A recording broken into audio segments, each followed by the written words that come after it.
Hello everyone, welcome to my channel.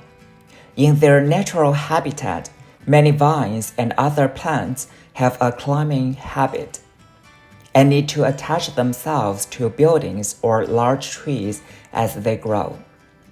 When we put these plants in flower pots, they also need to be given certain support to grow better and thereby improve the ornamental value of these plants.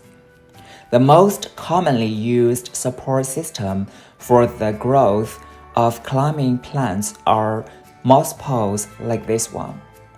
In this video, I will talk about which plants need moss poles, what the benefits of using moss poles are, whether to buy a moss pole or make your own, how to repot the plant once a moss pole is acquired, and what we should pay attention to in the future care. I hope that this video is helpful to you. If you are visiting my channel for the first time, please subscribe and click the notification bell so that you can watch more free and exciting videos in the future. First, which plants need moss poles? What are the benefits of using moss poles?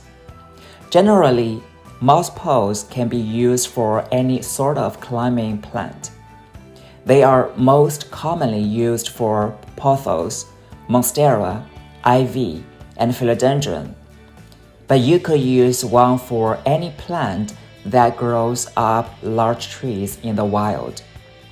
As these plants grow, they develop aerial roots.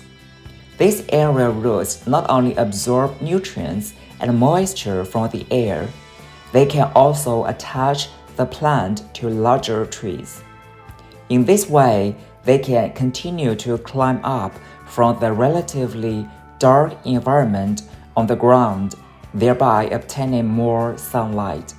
Moss poles reap the following benefits by mimicking the natural growth habits of these plants. First, they supply additional moisture to the roots if the pole is sprayed. Second, they provide structure and support, which secure the plant and encourage its growth. Third, the plant will have a smaller footprint if it is growing vertically instead of horizontally. Fourth, for plants with longer internodes, you can get thicker, more dense leaves by twining the stem around a moss pole. Fifth, many plants will mature as they climb, thinking that they are in their natural habitat.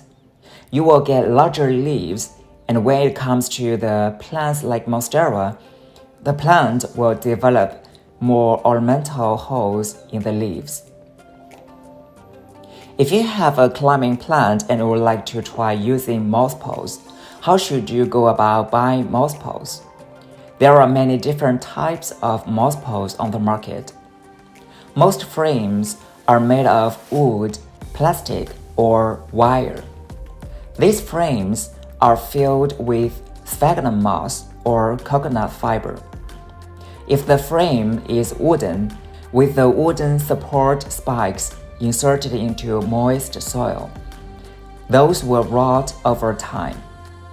Iron wire is slightly better, but it is also prone to rust. Moss poles made of plastic last the longest. A sphagnum moss filling can store more water and has a softer texture, which can promote the growth of plant roots. Although coconut fiber does not store water very well, it has a strong texture and will not easily decompose. This means that it will last longer. If the plant has very developed aerial roots, as Monstera deliciosa does, sphagnum moss is recommended as a filling material. If the aerial roots of the plant are not developed and are only used to attach the plant to a substrate as it climbs, then you are better off choosing coconut fiber-filled posts. It all depends on what plant you want to grow on it. Another thing to consider is that When buying moss poles online, you should pay attention to their size. Depending on the size of your plant, choose the appropriate pole. I purchased 2 types of moss poles online, but once I received them, I found that they were indeed a bit small and not suited to growing my Monstera Albo. But such poles could be used to grow other, smaller climbing plants. To secure this Monstera, I made my own moss pole. Let's take a look at the specific production process.